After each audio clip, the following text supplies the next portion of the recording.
This is a very challenging field of law.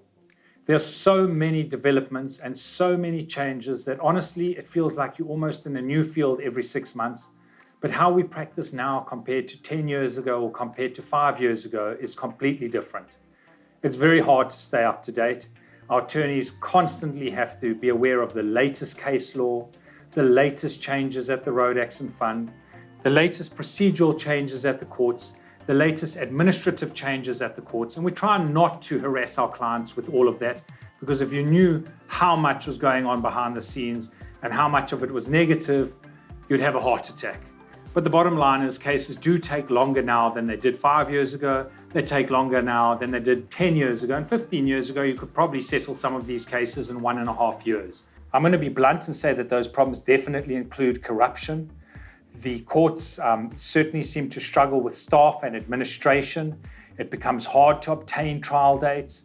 All the more reason to make sure your case isn't delayed. It's very difficult dealing with a road accident fund, especially a road accident fund that has terrible, terrible financial problems as the fund does have now. And it had those problems even before COVID-19. Of course, COVID has made it even worse. Law is a very challenging field because it's always changing. And I think one of the ways to stay up to date, especially in terms of litigation, is to network. I think you've got to know what other firms are doing. You have to be very close to the court administrative staff because, that's your key to understanding anything. They will help you, they will guide you, they will show you the new way and the new systems. We are so used to it and we have to adapt. If we don't adapt to these changes, everything will stand still. So we have people in our offices who are adapting to these changes on a daily basis, and we all work together as a team.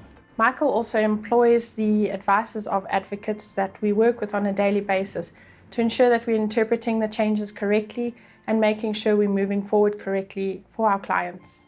The High Court in Pretoria is in the news every single week in the media. It's an absolute administration nightmare. We're not getting trial dates. We can't proceed with the client's cases if we don't get a trial date. Nothing happens on these matters. The RAF and the state attorneys does not look at these matters if there's not a trial date. So the biggest thing at this stage, that with the COVID-19 pandemic, there's a lot of issues, but the biggest issue at this stage is definitely the administration at courts. So the moment court procedure changes, it's going to require some extra hours after work. Last year we had to redo all of our pre-trial minutes, which I think was probably about 300 matters on my part. And you just stay extra, put in the extra work and then get done. There's a lot of changes, but one also has to adapt to changes. You can't be left behind. The system changes every day, but you have to be in the game as well. Exercise is one good thing to try and deal with pressure of ever-changing law. The other good thing is to go with the flow. Stop swimming against the stream. It only makes you tired.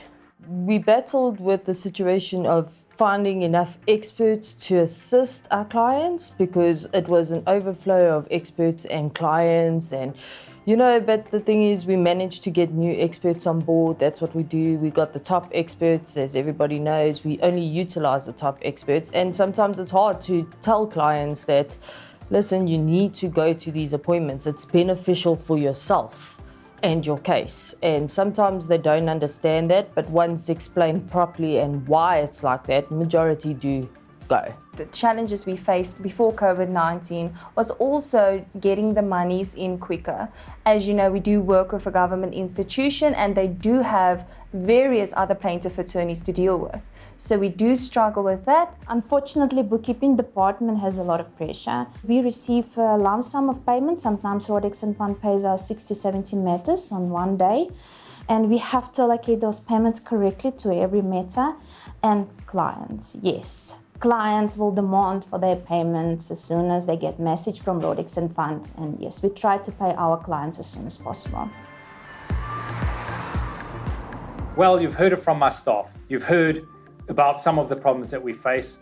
And I don't want you to focus on those because we're going to deal with it. We're going to deal with your case. The problems are going to become ours, not yours. So you must just relax about those things and just be patient, accept that it takes time. And if you're happy with the job we've done, please, at the end, give us a testimonial because it really does warm up the hearts of my staff. Dazzling Sun looked amazing in the parade ring and on the way down to the start. She was drawn on the outside, and the jockey positioned her second last from the start of the race, which is just not a position one wins from in top company.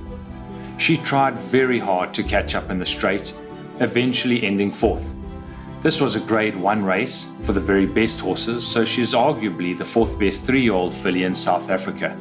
But I think she can do better in 2021, especially if she finally gets some good luck with the draw. Captain's Ransom has drawn alongside of her. She puts her head in front. Next on the inside, it's Trickster. Up the outside, Dazzling Sun and Ching. It's Captain's Ransom. She's taken command now into the closing stages, and she's stretching away to win the World Sports Betting Cape Fillies Guineas. Captain's Ransom wins it from Princess Gala. Ching's Arena, Dazzling Sun